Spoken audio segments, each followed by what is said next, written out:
So it is almost that time of the year, Halloween. Make sure you guys like the video as it does help me come out with more content like this for you guys. And don't forget to subscribe!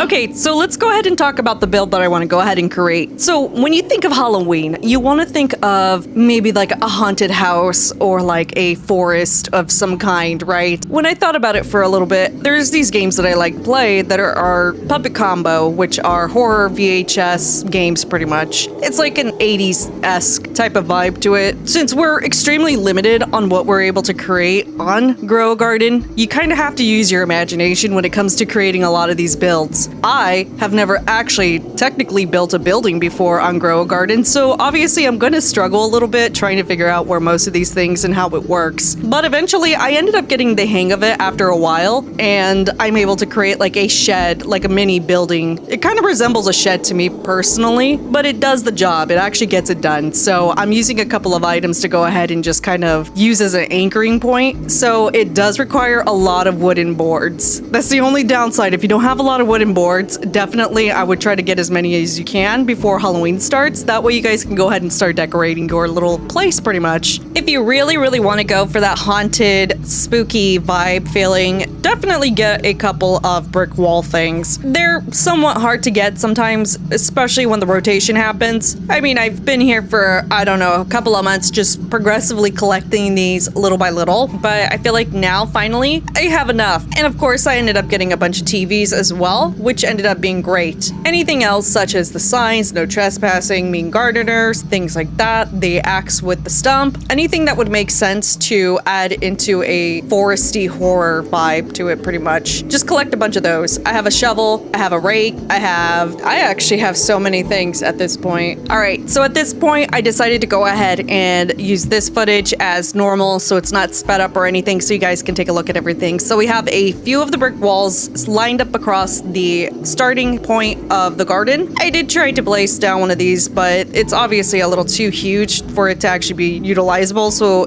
back it goes inside of my inventory. But as you can tell, we do have the axe with the stump, we do have the shovel, we do have a few signs, and I am going to go ahead and place down some logs here so it looks like it's a lumberjack-ish area. You want to give it that essence of like something dangerous is here, if that makes sense, right? Like you have somebody who knows how to chop wood, a lumberjack. We have 3 TVs inside of the shed, and we are going to go ahead and place this little chair thing over here, this bench, but I'm going to have to turn it the other way so I'm facing where the TVs are at. And then afterwards, we're going to just pretty much keep on decorating as we're going. There's no plants here just yet. We're going to wait until everything is done with the base, and then we're going to go ahead and decorate as we go.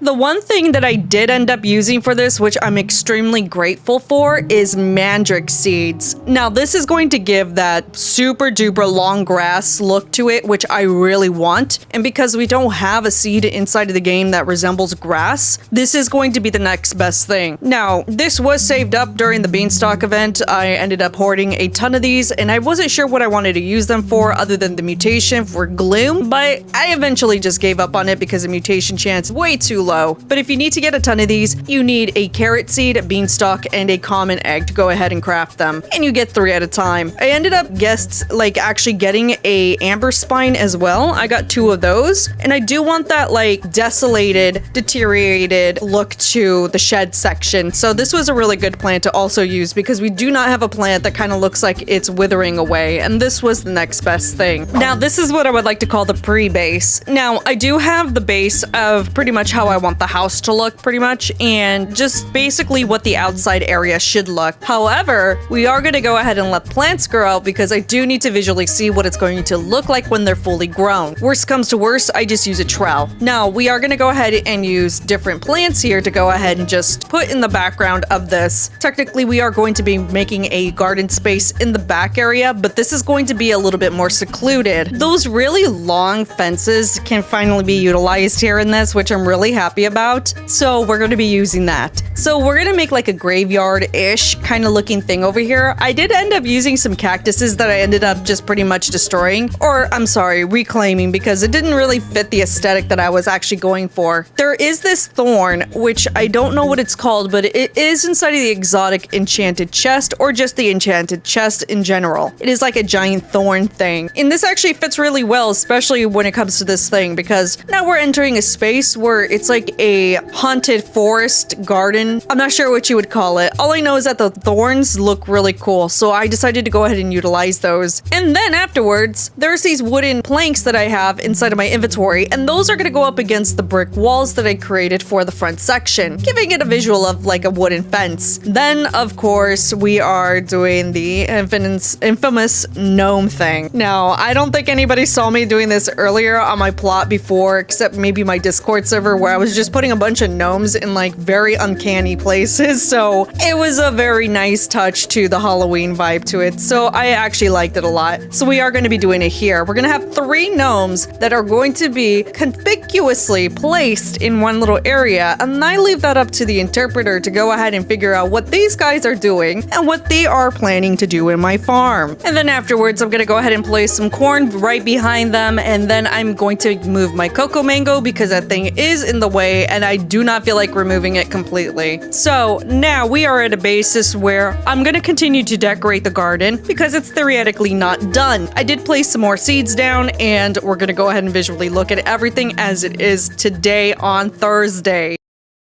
So it's Thursday now. One thing I could say for sure, okay, this is just an unpopular belief for me because I know there's people out there that like to build and like to create gardens and spaces and stuff, right? What if there was an option of some kind to go ahead and turn off mutations? Hear me out, hear me out. I know the point of the game is to grow your garden, get mutations, and sell said crops, right? But what if you're building something and things get in the way? I'll show you. All right, so we have the garden space fully loaded in, and I want you to take a look at everything that's going on. Now, I'm not a huge fan of pink, okay? I'm not a huge fan of pink. I know my Daibo on my shirt is pink, but like, he's purple. But look at all of the mandrakes right now. They're all turning pink. Ice, holy cow, what just happened over there? A lot of the crops are turning into mutations, which are changing the color and the scheme of things. But what if we had like the option to like just kind of like negate mutations until we turn it back on or something? I don't know, maybe food for thought. Maybe I'm thinking about it a little bit too much, but this is currently the way that the garden looks right now. So we have some dusk puffs over here. I do want the mushrooms to be in the background, and I think this was a really good addition to this because it gives you that look of a forest in the back. You have the corn over here with the gnomes, apple trees. You have aether plants over here, which if we were to go back into the front, it gives it that woody look over here, which I really am enjoying a lot. I do probably have to remove this guy over here because that is just huge, but we'll leave this one right over here because it's not going into the build. Perfect. Okay, so we're taking a look at the entire thing from over here from afar, and I think it's looking really nice. Now, I'm not gonna make like some sort of huge mansion or like some crazy building going on over here. I think I want the aesthetic to just be like a singular shed and maybe perhaps a different building because I do have more items like I can add to this. And I think right over here next to these pumpkins, a new building could be placed, but I might have to move these vines over here. Now, let's explain this area here real quick. So because we do have that ginormous cocoa mango in the background, I wanted to give a bit of a distractive space over here. Imagine you're entering, okay, like let's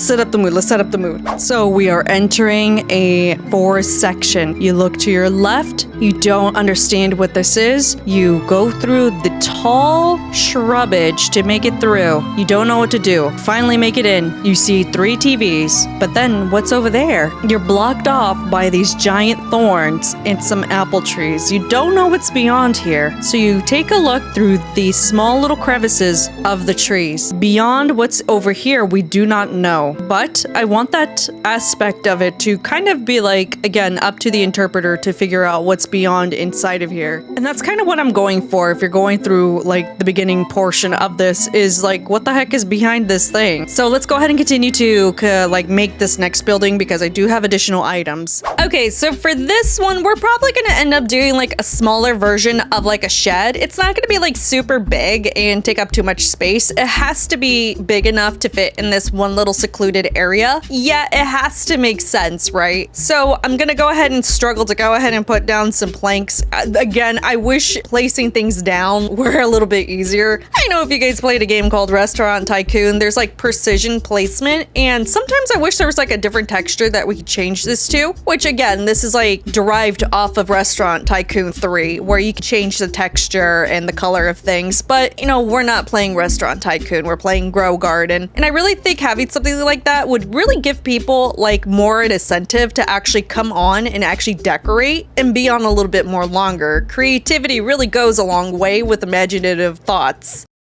Okay, so after like a good 10 minutes or so later, I painfully put like most of the stuff together. So now we're just kind of finalizing the rest of this build, and we're gonna move into planting more things to kind of surround it and for it to make more sense. I am gonna be placing a 3-tile or a 2-tile roof system. It has to like resemble a roof, but I don't want it to be flat at the same time. So we are giving it like a 3-tier roof system, whatever that thing is called, but it has to be even. So that's what I'm struggling with right now. Alrighty, so we are finally done with the shed. I am completely happy with it. It looks like a shed, it resembles a shed, and we're currently looking at an aerial view of the garden. And I want you to kind of like take in what it kind of looks like. It looks like a abandoned forest with like a home and stuff. You're in a place where it just feels a little eerie. Now, this is where I was coming from with like the mutations. I wish mutations, there was a thing for them to not apply if you're just chilling here. The pink is throwing me off. All right, so we have finally finished everything else. We are going to finalize with a couple of pine cones, and I feel like that's going to be like the additional piece of resistance because we're adding something that you would visually see in like a forest or these giant pine cone trees. Now, this could be like anything that you guys can think of. I wish we had more items in here that gives you a forest feel. Maybe we might be able to see something during the fall update, but currently right now we're going to go ahead and grow these out, and we're going to look at the final look of this haunted area. Some time has passed by officially. This is what we're currently looking at right now. I added 2 fences on the other sides of each other from these boards. I added a well, and the pinecone trees are still growing out. This is definitely giving me like a forest that you don't want to kind of be in, which I'm really wanting to go for. I'm really hoping that if we do have like a Halloween October event for next month, I'm gonna be super stoked because that means we could get decorative pieces that would make sense for this. And maybe even seeds and plants and stuff. So I'm really ecstatic to see what we could get for this event. But because the fall event is coming this Saturday, I'm also really curious to see what other new plants can be